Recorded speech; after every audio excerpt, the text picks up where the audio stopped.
Maligayang pagdating sa Introduction to Forestry. Sa episode na ito ay ating aalamin ang brief history ng forestry sa Pilipinas. At bago ang lahat, intro pasok!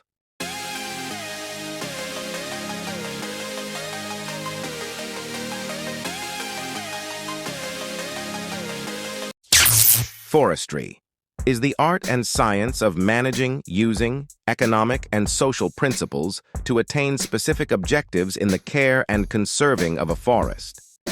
History of Forestry in the Philippines.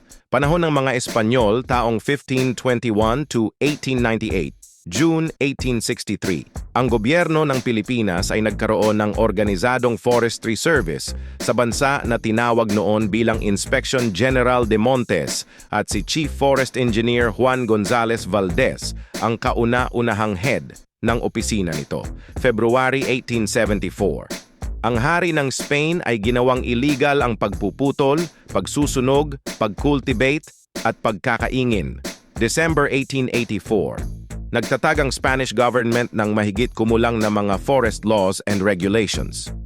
Heto ang mga Spanish foresters na gumawa ng kanilang mga tanyag na kontribusyon sa forestry.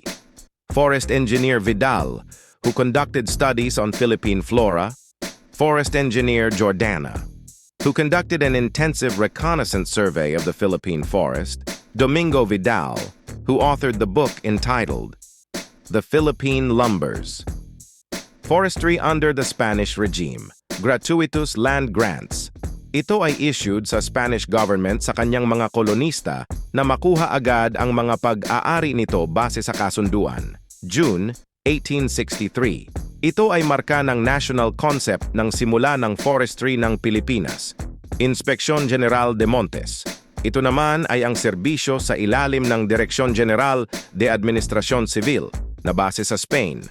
Juan Gonzalez Valdez, head of the Forest Service, from June 1863 to October 1871. Heto rin ang mga iba pang mga head of Forest Service noon. Forest Engineer Sebastian Vidal started the study of Philippine flora in Mindanao. Forest Engineer Jordana urged to increase in personnel and framed a scheme of organization of the Forest Service. Forest Engineer Santiago Ugalde, Luis de Escosura, José de Baranda, Juan Guillermele y Cole, César de Guillena, Salvador Coron, royal orders, decrees issued by the Crown, Spanish government.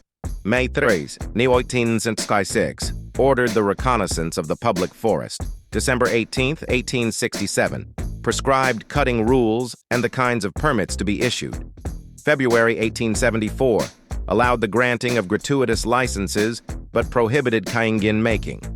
July 13, 1874, made it a crime to cut any lumber for commercial purposes, especially in the provinces of Bohol and Cebu. March 1876, created the Philippine Flora and Statistical Commission with Sebastian Vidal as chief of the commission until 1882. November 13, 1884, approved definite forest laws and regulations for the Philippine Forest Service. Forestry under the U.S. occupation. General Order No. 50, 1900, issued by Major General Otis, the military governor of the Philippine Islands, organizing the Forestry Bureau. George Patrick Ahern, unang direktor ng Forestry Bureau hanggang December 1915 noong siya ay nag-retire. Arthur Fisher. Sumunod sa kanya at nagsilbi bilang director mula January 1917 to January 1937. Heto naman ang mga American foresters na tumulong sa pagpapaunlad ng Philippine forestry. Dean Henry S. Graves of Yale University, Governor Clifford Pinchot, the father of American forestry. Forestry under the Philippine government. Si Florencio Tamesis ay na-appoint noong January 1937 bilang Filipino Director of the Bureau of Forestry. Heto ang mga Filipino foresters na nag-ambag ng mga mahahalagang kontribusyon ng mga karunungan at edukasyon sa forestry sa Pilipinas. Luis Reyes, gumawa ng malawak na pag-aaral sa mga characteristics at mga properties ng Philippine species. Siya rin ang author sa librong Philippine Wood. Nicanor Latog, ang nag-imbento at nagpanimula ng selective logging system kung saan kasunod nito ang pag-improve sa ibabaw ng Bureau of Forestry. Teodoro de Liso, ang nagsulat ng Nursery and Plantation Handbook for the Philippines, at ang former professor ng silviculture sa UPLB-CF, at marami pa siyang naiambag sa Philippine silviculture. Felipe Salvosa, ang author ng Lexicon of Philippine Trees. Gumawa siya ng kapaki-pakinabang na kontribusyon at mga karunungan sa Philippine flora. Caldo Mabesa, ang outstanding dendrologist, wood technologist, professor, at naging dean ng UPLB-CF. Nagambag siya ng mga karunungan sa Philippine trees at wood technology at sa pagpapaunlad ng edukasyon sa forestry ng Philippines.